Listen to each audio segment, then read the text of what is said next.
Waalaikumsalam Waalaikumsalam warahmatullahi wabarakatuh, Ibu. warahmatullahi wabarakatuh. Ya, terima kasih ya sudah bergabung di, link Zoom ya, di room Zoom untuk mata kuliah Kimia Dasar hari ini.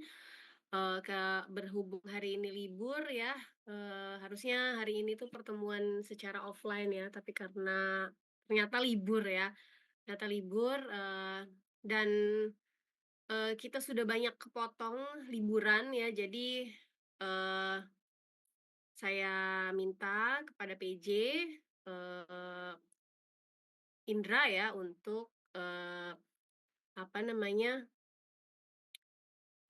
masuk ya, untuk masuk gitu ya, tapi ternyata kalian juga bisa.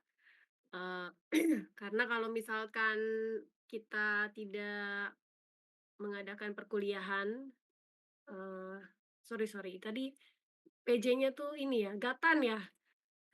Iya, komunikasi dengan Gatan, dan alhamdulillah, kalian pada, hari ini bisa bergabung ya, bisa bergabung di room Zoom untuk mata kuliah kimia dasar ya.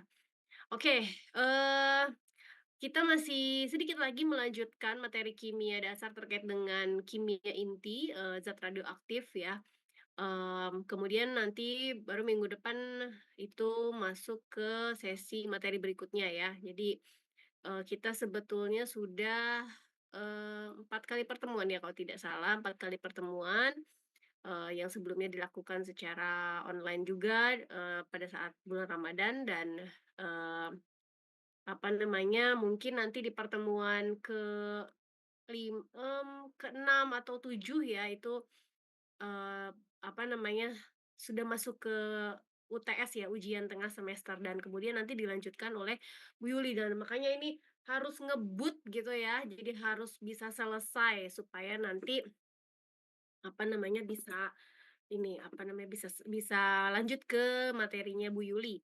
Oke, nah ini mudah-mudahan kalian, sudah membacanya ya, jadi saya anggap kalian sudah membaca karena bukan lagi, siswa SMP atau SMA yang, eee, mungkin, selalu dipantau, selalu ibaratnya mungkin, istilahnya disuapin begitu ya.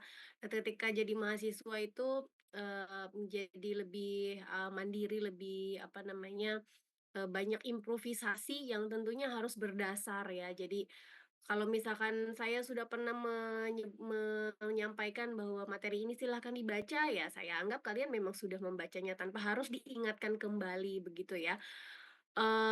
Tapi ya apa salahnya juga untuk saya ingatkan juga ya, terkait dengan silahkan membaca, materi, baik dari yang sudah saya share di LMS ya. Jadi ini saya masih menggunakan, file yang pernah saya upload waktu itu ya.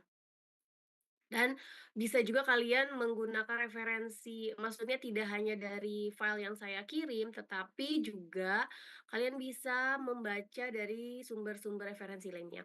Baik, terkait dengan kimia inti. Jadi sebelumnya itu, saya pernah menjelaskan dan sudah dibahas terkait dengan jenis-jenis, sebelum ke jenis-jenis, terkait dengan, apa saja yang dibahas di kimia inti dan apa itu kimia inti ya. Jadi di materi kimia inti ini kita membahas terkait dengan atom ya, atom-atom yang tidak stabil. Nah, di mana atom-atom yang tidak stabil tersebut mengalami suatu proses yang dinamakan peluruhan yang bertujuan untuk, mencapai kestabilan dari atom tersebut, gitu ya. Nah, ketika proses peluruhan atau selama proses peluruhan, maka atom-atom yang tidak stabil tersebut memancarkan suatu energi radiasi. Di mana energi radiasi itu jenis-jenisnya ada alfa, beta, gamma, ada neutron, ada proton, ada sinar X gitu ya. Nah, di mana alfa, beta, gamma, neutron, proton itu termasuk ke dalam jenis radiasi partikel dan, sinar X dan juga sinar gamma itu termasuk ke dalam jenis gelombang elektromagnetik. Apa yang membedakan, radiasi gelombang elektromagnetik seperti sinar UV, infrared gitu ya, dengan gamma atau beta? Gamma atau sinar X. Jadi yang membedakannya adalah, panjang gelombangnya. ya. Jadi panjang gelombang dari sinar X dan juga sinar gamma itu pendek sehingga energinya itu sangat besar.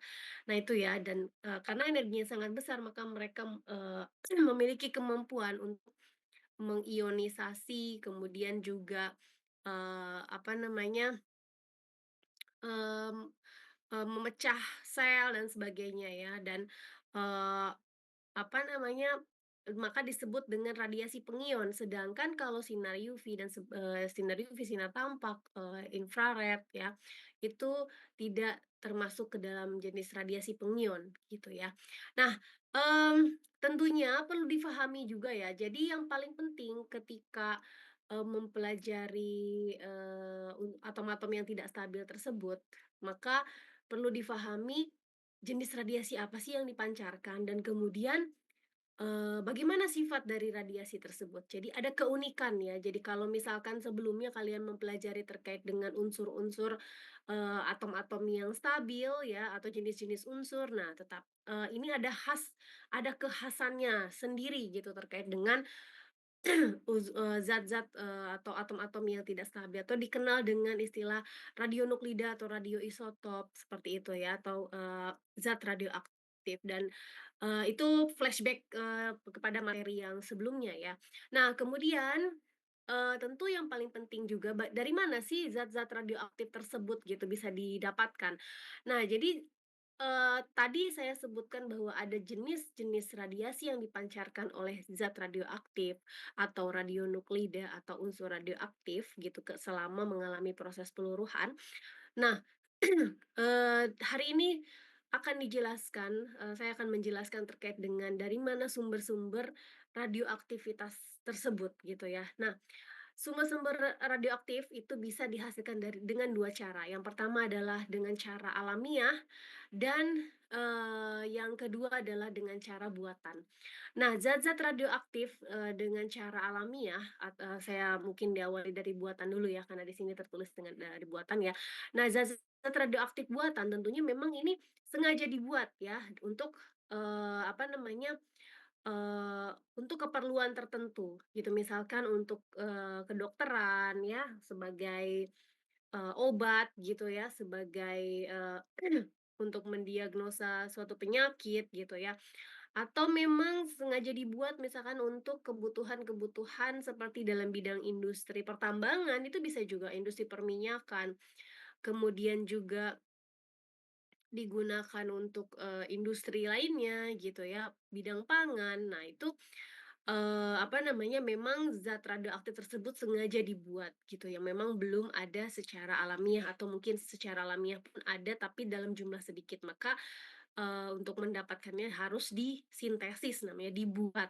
Nah, dibuat atau diproduksinya itu bisa melalui berbagai reaksi inti. Seperti misalkan reaksi intinya itu adalah reaksi fisi atau dikenal dengan reaksi pembelahan atau reaksi fusi atau reaksi penggabungan yang dilaksanakan atau dilakukan dalam reaktor nuklir. Itu alatnya untuk membuat zat radioaktif tersebut dengan reaksi inti, fisi ataupun fusi dalam, reaktor nuklir. Atau juga bisa melalui reaksi inti dengan metode iradiasi dengan partikel berenergi tinggi ya, dengan alatnya yang dinamakan akselerator partikel atau alat mempercepat partikel bermuatan. Nah itu, bisa digunakan untuk membuat zat radioaktif buatan. Nah, nanti saya akan tunjukkan apa saja, zat radioaktif buatan. Tentunya, itu bisa menjadi, pengetahuan contoh-contoh zat radioaktif yang, dapat dibuat seperti itu dan Indonesia sudah membuat itu gitu ya. Dan kemudian ada satu lagi adalah zat radioaktif alamiah. Nah, zat radioaktif alamiah ini tentunya memang secara alamiah terbentuk di alam menghasilkan suatu zat-zat radioaktif. Nah, contohnya itu terdapatnya uranium di alam ya, atau dikenal dengan uranium alam, ada thorium, aktinium, dan juga neptunium. Atau kita kenal dengan ada namanya tuh deret uranium, deret thorium, deret aktinium gitu ya. Dan, eee Apa namanya, contohnya seperti uranium ini ya, atau kita kenal dengan U-238, penyebutan, isotop ya.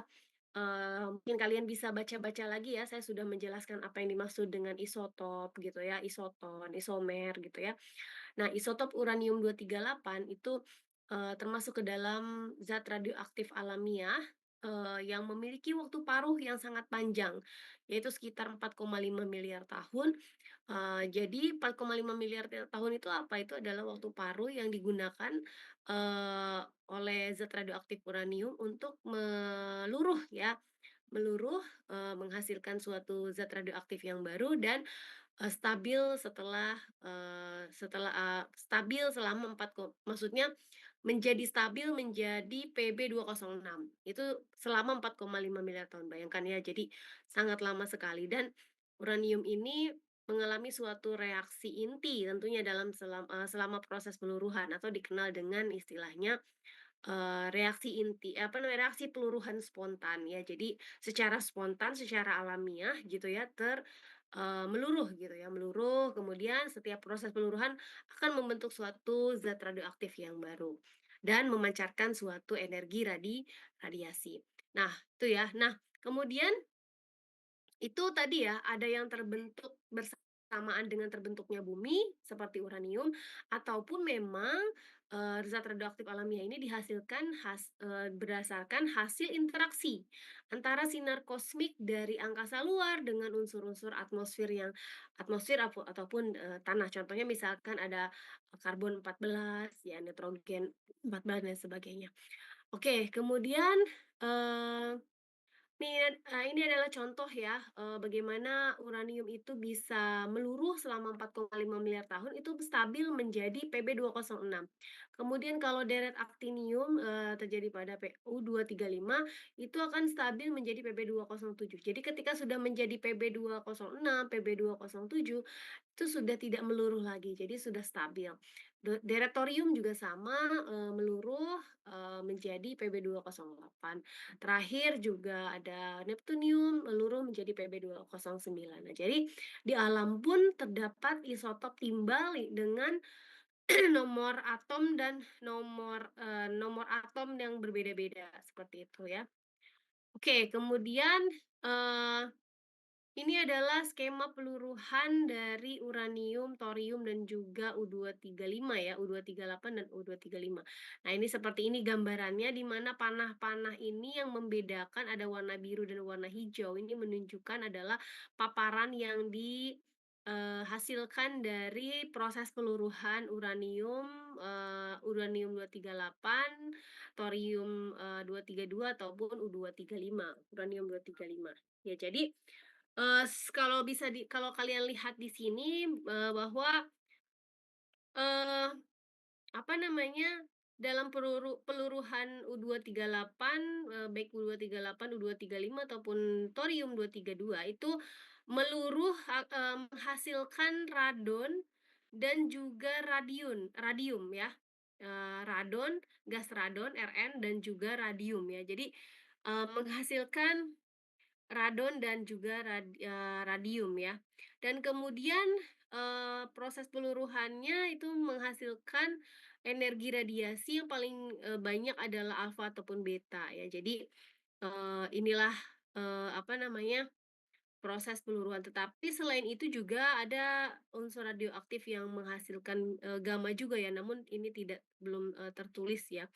Nah, jadi, karakteristik, apa namanya, radiasi yang dipancarkan oleh deret uranium, thorium, dan juga aktinium itu dominannya memaparkan radiasi alfa ataupun beta. Nah, ini menjadi, dengan mengetahuinya paparan yang dihasilkan dari zat-zat radioaktif, maka kita bisa menentukan juga nih, pemanfaatannya, proteksi radiasinya, sehingga para pekerja untuk kalau proteksi ya, sehingga para pekerja itu bisa, dengan aman gitu bekerja dengan menggunakan zat-zat radioaktif ini. Kemudian pemanfaatannya juga itu apa namanya, ditentukan juga ditentukan dari, apa namanya, dari peluruhan, radiasinya, dari peluruhan zat radioaktif. Jadi jenis radiasinya apa yang dipancarkan ya. Karena setiap radiasi itu memiliki karakteristik yang berbeda-beda juga. Oke. Nah, ini dari mana, tadi ya dari alam bisa dari, dihasilkan dari, bersamaan dengan terbentuknya bumi atau dari, sinar kosmik ya. Eee, nah ini ada contoh lain lagi ya, apa namanya, bagaimana pemaparan, radiasi alam ini ya, terestrial ya, dikenal dengan radiasi alam terestrial, itu biasanya misalkan terjadi pada proses, mineral dan pembakaran bahan bakar fosil ya, misalkan ada batu bara, minyak bumi. Nah itu, berpotensi ya menghasilkan, berpotensi terdapat, radiasi ya, karena dalam proses mineral, misalkan mineral yang non radioaktif pun itu berpotensi, terdapatnya, zat radioaktif gitu ya, dan tentunya, yang zat radioaktif tersebut tentunya bisa, dapat memancarkan radiasi. Nah, kemudian, dalam penambangan, batu bara itu juga, tentu berpotensi juga ya karena berasal dari zat radioaktif, alamiah, terestrial. Kemudian dalam pemisahan radionuklida alam tertinggal bahan sisa, nah ini juga bisa ya, sama juga tadi seperti yang sudah dijelaskan. Nah ini ada contoh-contoh yang tadi ya, ada karbon 14 dan nitrogen 14 sebagai radionuklida alam dari, sinar kosmik ya, atau disebut dengan radionuklida kosmogenik ya. Oke, kemudian nah ini adalah contoh, radioaktivitas, buatan, yaitu ada cesium-137, cesium-134, strontium, iodin, kobalt 60, zirconium 9. Dan ini adalah zat-zat radioaktif yang, dihasilkan sengaja dibuat yang bisa dimanfaatkan untuk berbagai jenis, keperluan gitu ya. Contohnya misalkan ada iodin-131 ini biasanya digunakan untuk pengobatan kanker tiroid misalkan ya. Nah, kobalt 60 digunakan untuk mendiagnosis, untuk radiografi seperti itu ya. Kemudian ini adalah radioaktivitas alamiah, terestrial dan juga kosmogenik ya, tapi ini tadi sudah di-share disampaikan juga ya.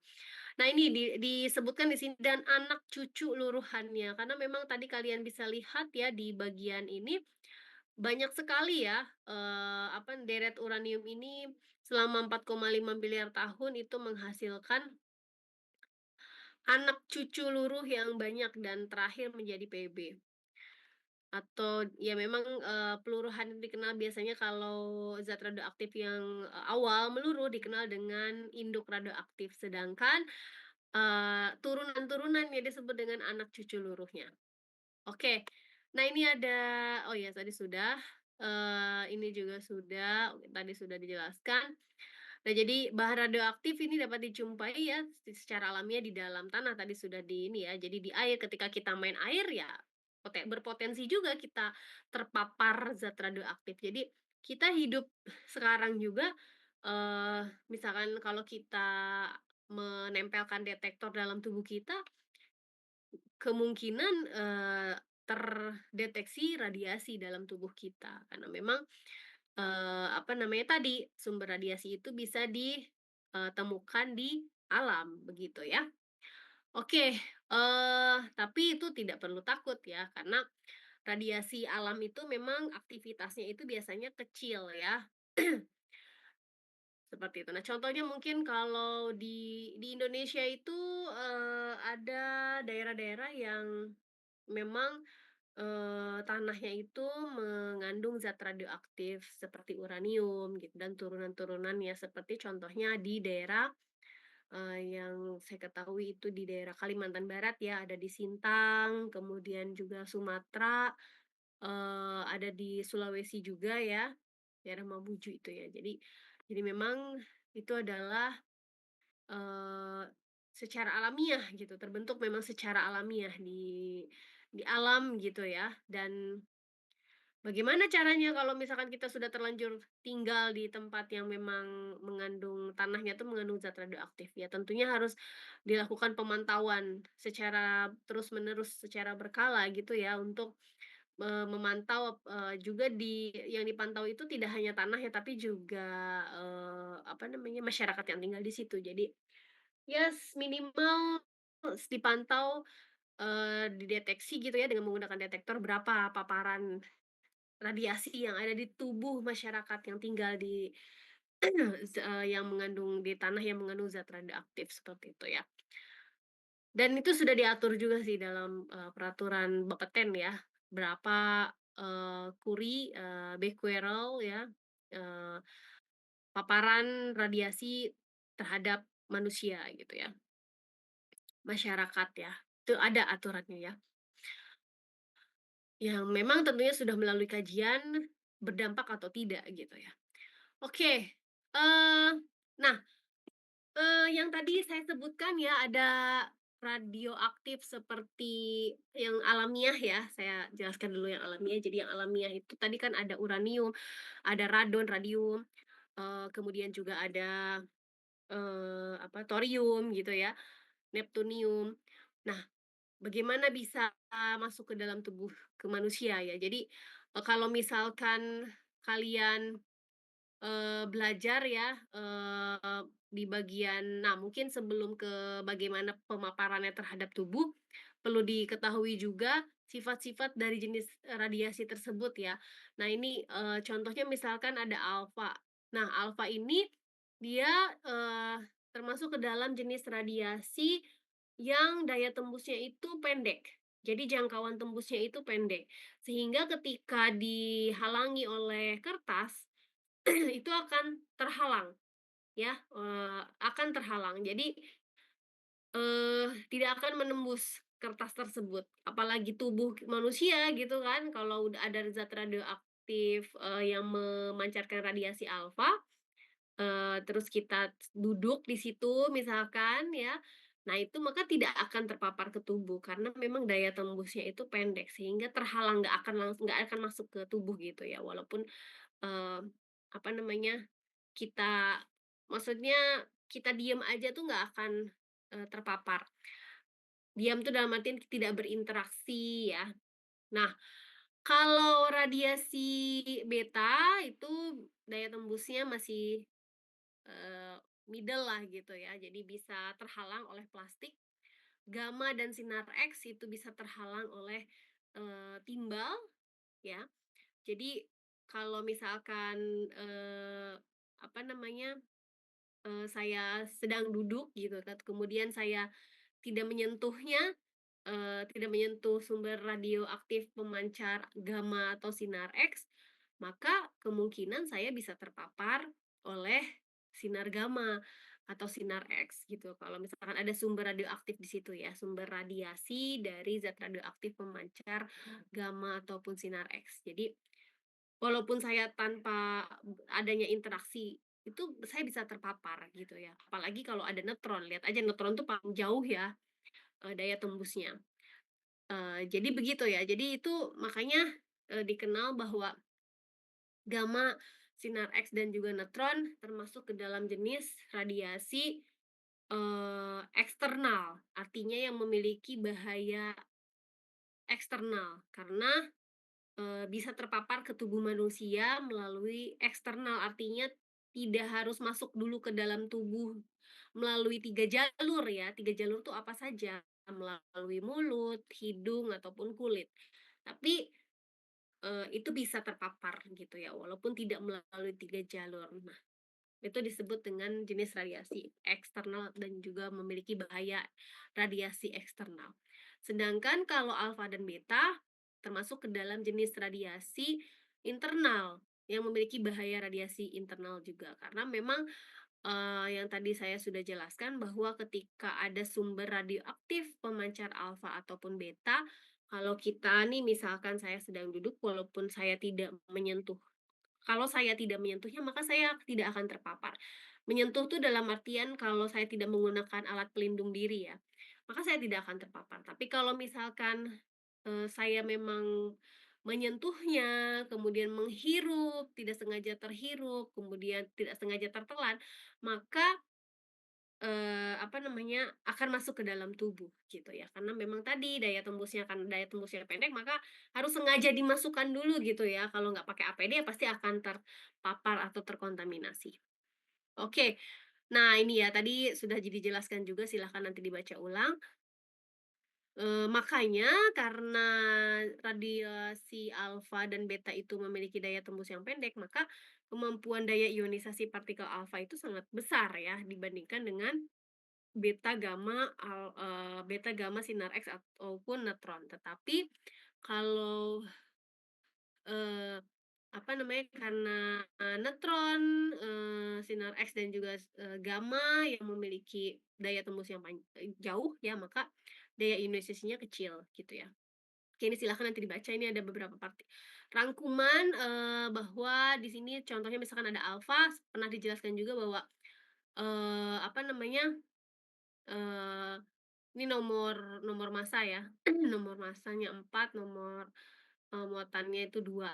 Dan, ini simbolnya dan termasuk ke dalam jenis radiasi partikel. Nah, kalau gamma dan sinar X itu termasuk ke dalam jenis gelombang elektromagnetik. Neutron itu tidak memiliki muatan ya, makanya nol. Oke, ada beberapa contoh reaksi inti. Nah, ini juga penting sekali, karena ini kimia dasar, jadi ada namanya persamaan reaksi kimia, karena ini yang dibahas adalah inti, maka reaksinya adalah reaksi kimia inti. Nah, ini secara umum X, Z, A, ada tanda bintang itu, eee, artinya mungkin saya coba oke, ini ada contoh juga sih.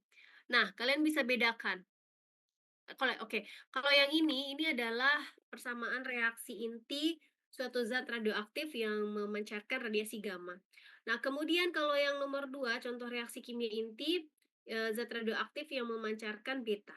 Kalau kalian bisa lihat di sini, apa yang membedakan dari suatu reaksi inti ini ya. Jadi ini ada kobalt 60, nomor masanya 60, nomor atomnya 27, kemudian, menjadi nikel 60, nomor atomnya 28. 60, plus beta. Kalian bisa lihat di sini yang berubah itu apa? Nomor atom atau nomor massa? Paham, Bu. Nomor Meraton, Bu. atomnya ya. Jadi 27 menjadi 28 atau beta positif ya, atau ini, positron. Berarti ada perubahan ketika gini, ketika suatu zat radioaktif itu memancarkan beta, maka akan mengalami, suatu zat radioaktif tersebut akan mengalami perubahan nomor atom, ya. Jadi itu, ya. Jadi suatu mekanisme pembentukan beta maupun alfa, itu akan disertai dengan perubahan nomor atom ataupun nomor massa. Oke, ini contoh yang beta. Kemudian kalau gamma, saya coba cari contoh yang alfa dulu ya, ini ada di atas. Kalau yang alfa juga sama, kalian bisa perhatikan, eee, mana ya? Nah ini, ada U238, nomor massanya 238, nomor atomnya 92, itu meluruh menghasilkan thorium 23490 dan memancarkan radiasi alfa. Nah, ini pembentukan alfa ini, mengalami suatu perubahan nomor atom dan juga nomor massa, ya, dari 238 menjadi 234, berubah menjadi berarti berkurang 4 gitu ya, maksudnya, 4-nya itu ada di partikel alfa. Kemudian 92 menjadi 90. Nah, ini terjadi perubahan nomor atom dan juga nomor massa. Berarti dapat disimpulkan bahwa peluruhan, peluruhan radioaktif yang menghasilkan alfa beta itu mengalami suatu perubahan nomor atom dan juga nomor massa. Tetapi kalau yang gamma kalian bisa perhatikan, kita kembali lagi ke sini. Di sini ada 28 nikel 60, nomor nomor massanya 60, ada bintangnya. Kemudian meluruh menghasilkan Mi60 juga, tapi nggak ada bintangnya, ya. Jadi ini kalian bisa lihat bahwa peluruhan gamma itu tidak, mengalami perubahan nomor atom dan nomor massa.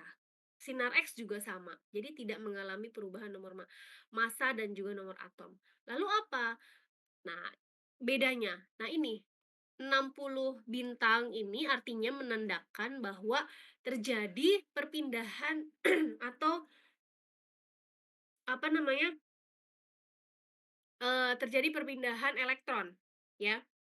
Nah, terjadi perpindahan elektron atau, eee, nikel ini sebelumnya tidak berada pada keadaan dasarnya, sehingga mengalami proses transisi elektron, sehingga bisa memancarkan disertai dengan pancaran energi radiasi, gamma ataupun sinar X, gitu ya. Jadi perpindahan kulit ya. Jadi, kalau misalkan, sebelumnya pernah dijelaskan ada proses dinamakan perpindahan elektron itu sama dengan transisi elektron, di mana elektron itu bisa berpindah, dari kulit luar ke kulit dalam atau sebaliknya.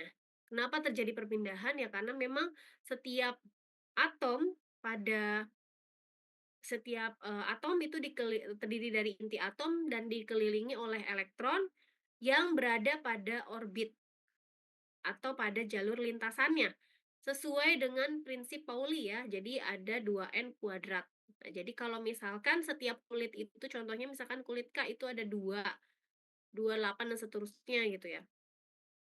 Maka kalau misalkan tidak sesuai dengan prinsip Pauli, atau saya bilang itu sunatullahnya memang begitu gitu ya, maka dikatakan sebagai atom tidak stabil gitu ya. Nah, atom tidak stabil itu, eee, ketika mengalami apa namanya, ketika mencapai kestabilan, berusaha untuk mencapai kestabilan, maka, eee, prosesnya itu bisa memancarkan energi, radiasi.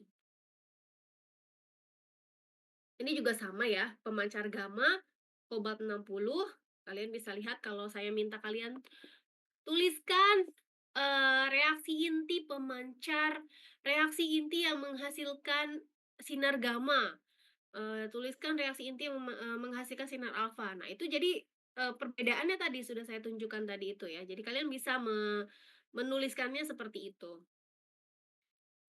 Jadi kalau misalkan yang diketahuinya misalkan ada reaktan, produknya itu hanya dituliskan, radiasi yang dipancarkan, maka kalian bisa misalkan ini saya tuliskan kobalt saja, maka kalian bisa melengkapinya gitu ya, dengan cara seperti ini, dengan, metode tadi itu, bahwa pemancar atau radioaktif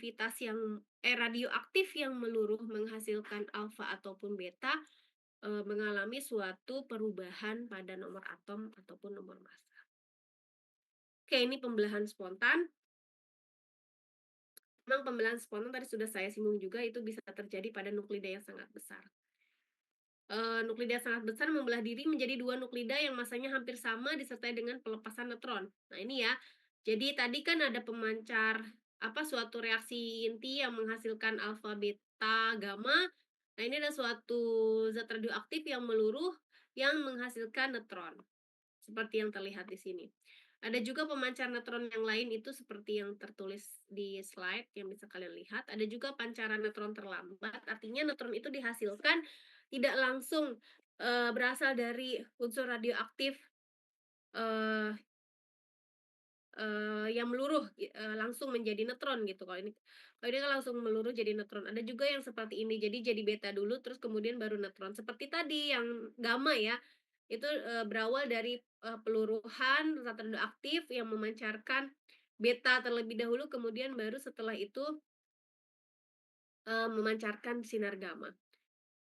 Nah biasanya, reaksi inti spontan, itu terjadi pada, unsur paling berat. Ada yang, secara alamiah itu terjadi pada uranium, kemudian ada yang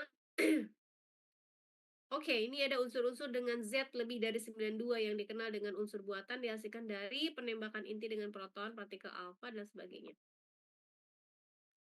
Ini adalah satuan radiasi, untuk dosis radiasi ya, ada becquerel itu satuan internasionalnya, 1 becquerel itu sama dengan 1 disintegrasi per second ya, ini per waktu. Oke, ini kalian bisa lihat ada satuan radiasi yang lainnya, ada ronsen, Curie, Red, Gray, Rem, dan Sievert. Ini, tergantung, keperluannya ya, kebutuhannya untuk apa. Kalau yang biasanya kalau untuk paparan, jadi radiasi yang dipaparkan ke tubuh, nah ini satuannya tuh ronsen. Kemudian kalau, untuk intensitas sumber radiasi, biasanya Curie. Satuan dosis serap, itu adalah Red ataupun Gray. Kalau dosis ekivalen itu Sievert. Biasanya nih kalau misalkan paparan radiasi yang dideteksi di tubuh manusia, misalkan ya, contohnya. Oke, Miss, kita next dulu.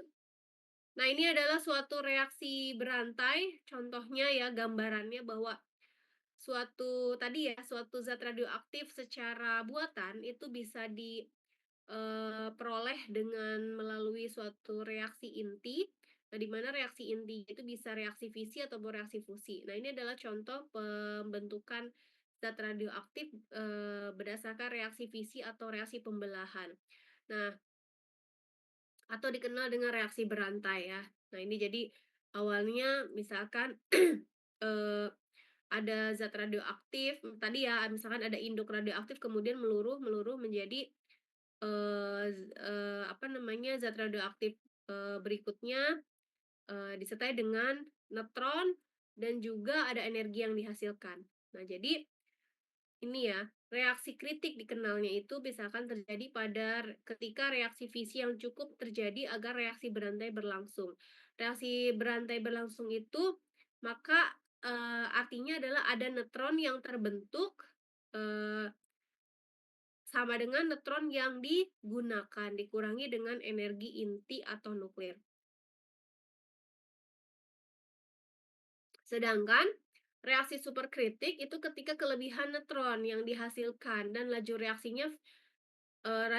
fisinya tuh terus meningkat. Nah, inilah yang disebut dengan, bom nuklir atau bom atom dan ini sebetulnya, tidak bermanfaat ya tentunya ya, karena itu akan menghasilkan, suatu kecelakaan nuklir gitu ya dan, maka untuk perkembangan teknologi nuklir saat ini sangat apa namanya, tekankan terkait dengan, proteksi radiasinya dan pemanfaatan nuklir untuk kesejahteraan, masyarakat ya. Jadi, tetapi ini teorinya ini seperti ini. Nah, ini contoh daripada, reaksi fisi yang menghasilkan suatu energi. Nah, ini contohnya misalkan ada uranium. Nah, uranium itu dikenal dengan bahan fisil ya.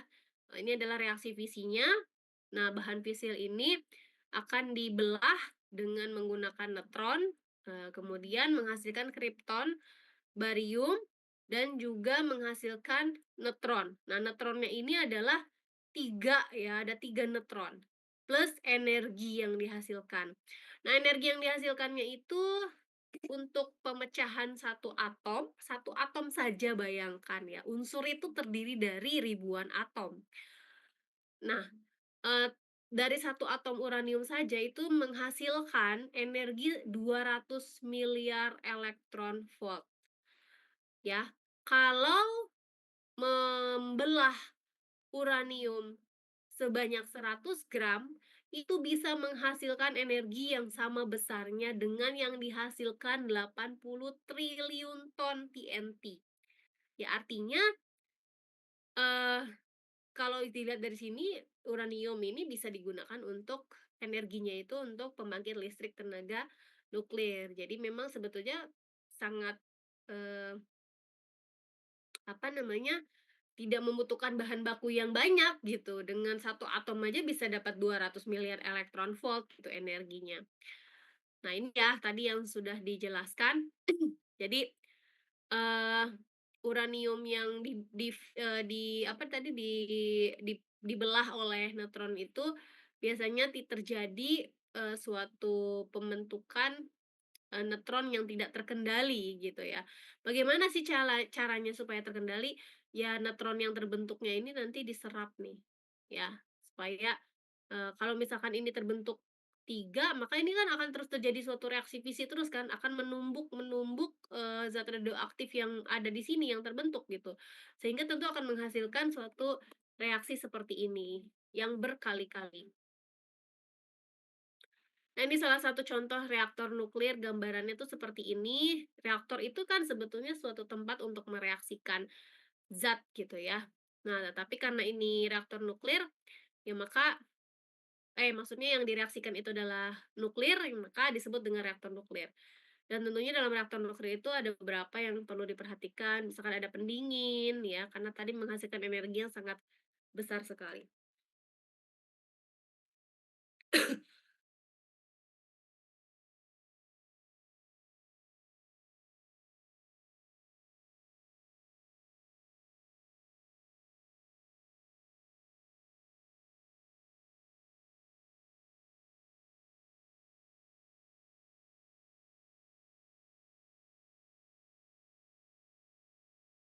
Oke, eee, oke kita lanjutkan lagi ya ini.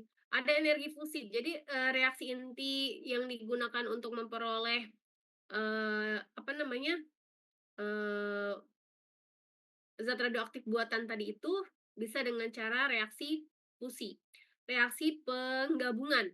Nah, ini terjadi pada atom yang memiliki massa, kecil,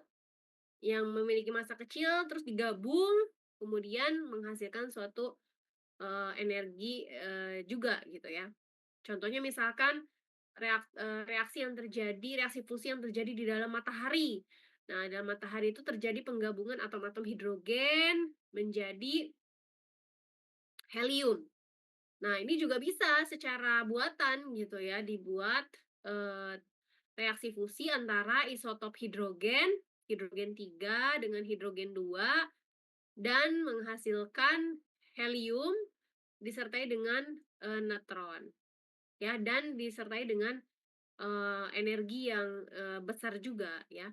Nah, energinya ini bisa digunakan untuk, energi, pembangkit listrik juga ya, tetapi biasanya energi yang dihasilkan dari reaksi fusi itu lebih besar daripada energi reaksi fisi dan, masih terus dikembangkan penelitiannya terkait dengan keamanannya juga ya, bagaimana, pemanfaatan daripada reaktor fusi. Oke, ini sudah tadi, ada konversi-konversi dari itu ya, dari apa tuh namanya, satuan-satuan, silakan nanti dibaca saja. Nah, ini adalah, tadi, oke ini sudah. Nah, tujuan proteksi radiasi silakan kalian baca. Jadi intinya ketika kita mau menggunakan, zat radioaktif yang memang memancarkan suatu radiasi atau memanfaatkan teknologi nuklir tadi, maka perlu atau sangat penting diperhatikan terkait dengan proteksi radiasinya. Nah, jadi, eee, proteksi radiasinya itu seperti apa? Jadi ada 3 apa namanya, teknik proteksi radiasi itu ada 3 yaitu ada waktu, jarak, dan penahan. Di mana waktu kontak, para pekerja radiasi dengan, zat radioaktif itu diminimalkan. Jadi supaya waktu paparannya itu diminimalkan. Jadi, tidak terlalu banyak kontak, dengan zat radioaktif. Jarak. Nah, jarak itu harus dimaksimalkan sejauh mungkin kita, eee, apa namanya, berhadapan dengan, zat radioaktif atau sumber radiasi tersebut. Sehingga, eee, potensi terpaparnya itu bisa diminimalisir. Penahan. Nah, ini penting sekali ya. Jadi penahan itu shielding-nya ya. Shielding itu, shielding itu ditentukan berdasarkan sifat dari radiasi yang sudah tadi dijelaskan, ya. Jadi kalau daya tembus dari sumber radiasinya itu jangkauannya jauh, maka shielding-nya itu ya yang disesuaikan untuk menahan, radiasi tersebut, gitu. Contohnya kalau beta pakai plastik, kalau ada, gamma maka harus, menggunakan timbal, salah satunya seperti itu ya, disesuaikan dengan jenis radiasinya. Oke, nah ini adalah, filosofi proteksi radiasi ya berdasarkan ICRP, radio radio apa, International Commission on Radiological Protection, ada asas justifikasi, optimasi, dan juga limitasi. Jadi Ini silahkan kalian baca ya. Jadi intinya ini sebagai pengetahuan di mana nanti kan kalian mungkin eranya bukan lagi menambang emas, tapi bisa jadi menambang zat-zat radioaktif ya. Jadi kedepannya mungkin komoditas-komoditas yang apa namanya, selain emas, batu bara itu, ada zat radioaktif gitu ya. Nah, seperti uranium. Maka proteksi ini yang harus kalian pegang untuk supaya kalian tidak terpapar radiasi, eee iya, tidak terpapar radiasi. Jadi, eee, apa namanya, suatu kegiatan, seperti kalau justifikasi, maka ini harus dipikirkan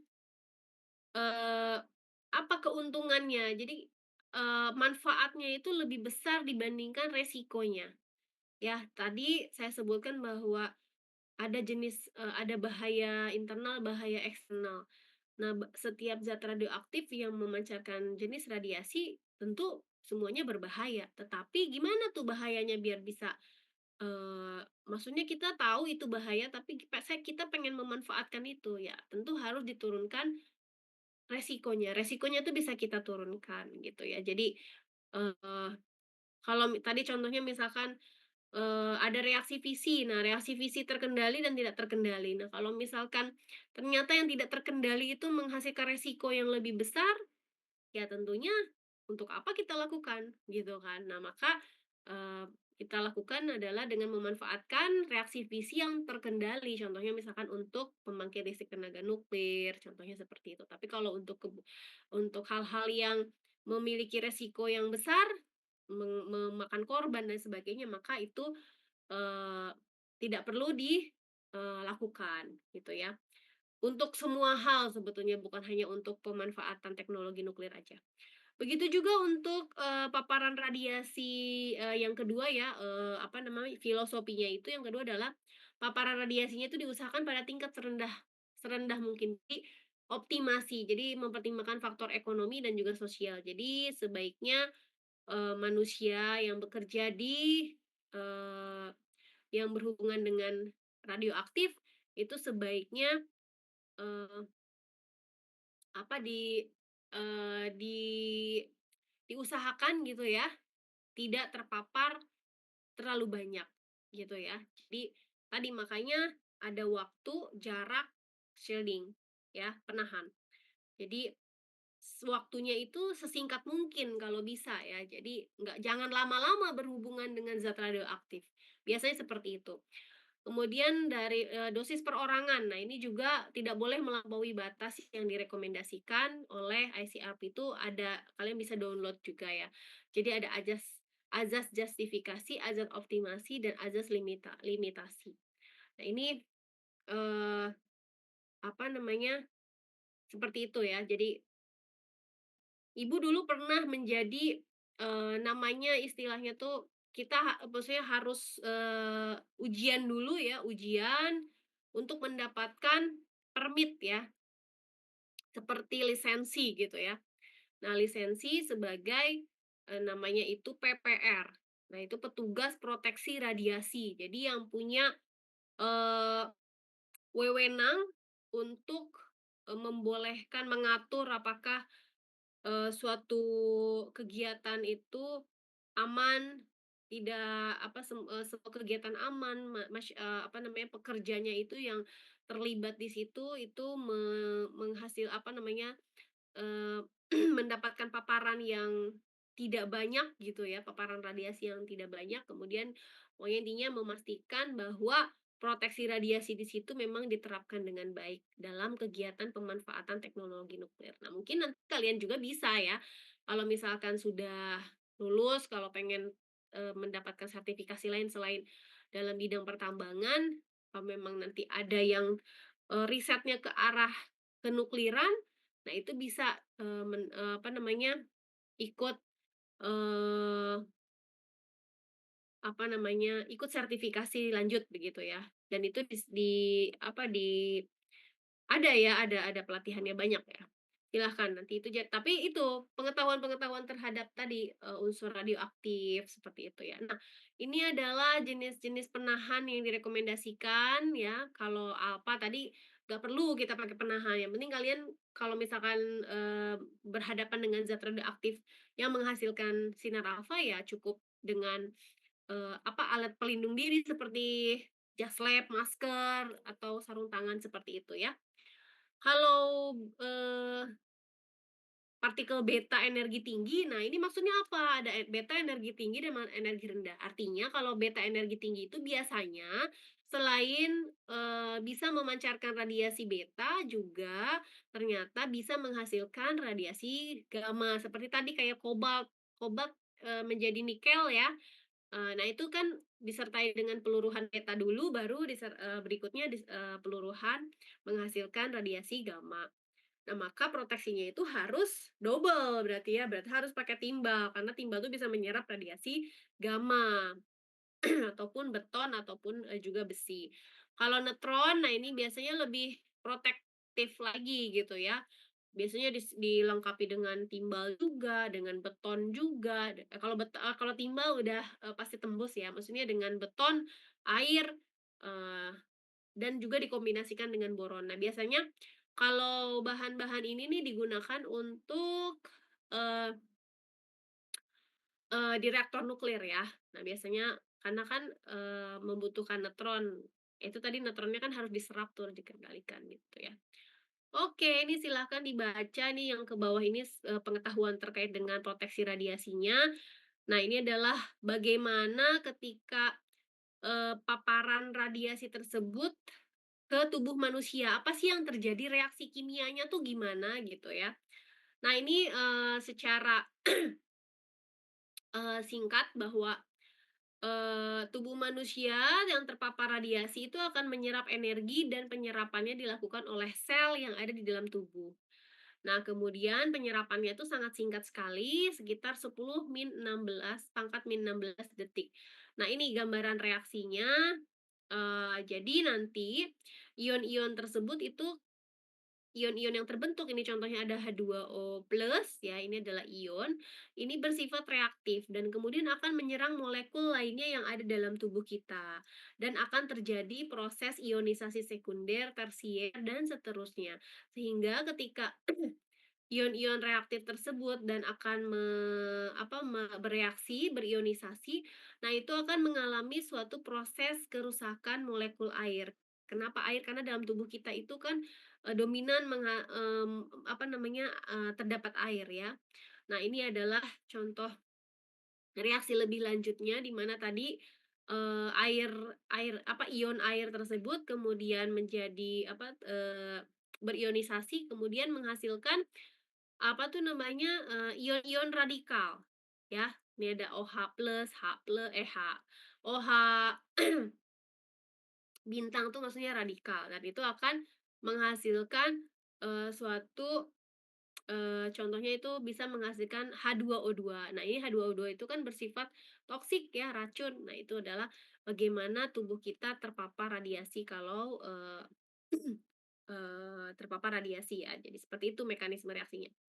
Oke, ini silakan nanti dibaca aja ya, nah tetapi yang paling penting di sini, tadi dalam kimia dasar ini tentu pengetahuan terkait dengan apa saja zat radioaktif, kemudian bagaimana sifat-sifatnya.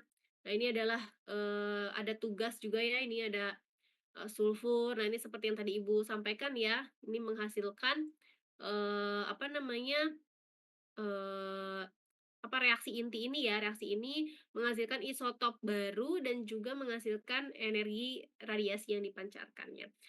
Oke, baik. Sebetulnya karena Ibu ini ada, informasi ada kerabat meninggal, jadi mungkin, eee saya cukupkan ya, pertemuannya untuk hari ini.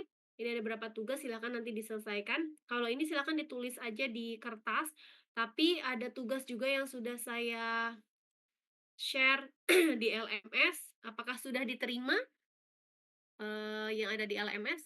Itu Udah, saya Kak. share di Udah, hari Ibu. ya, saya share di hari Senin, karena memang kalian kelasnya masih gabung gitu ya.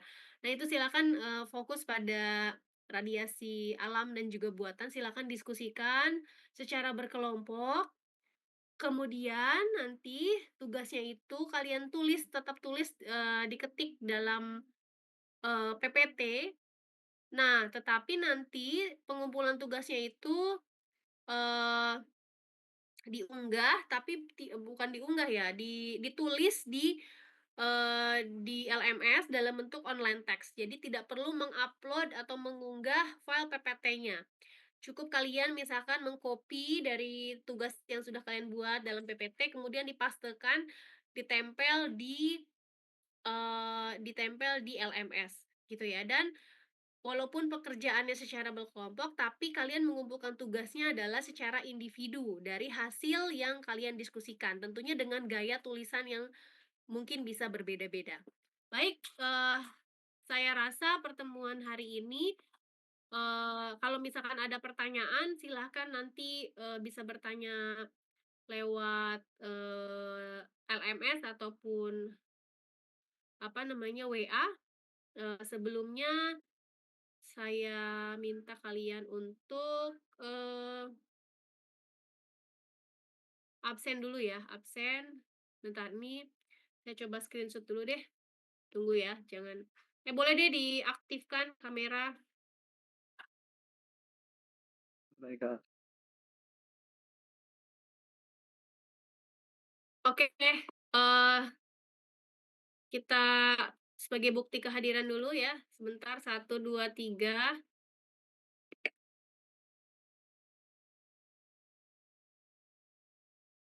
Oke, tahan dulu bentar, eee,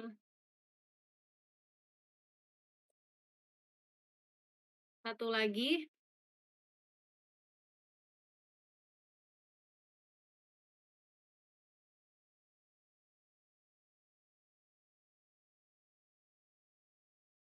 Oke, sebentar, ada yang perlu saya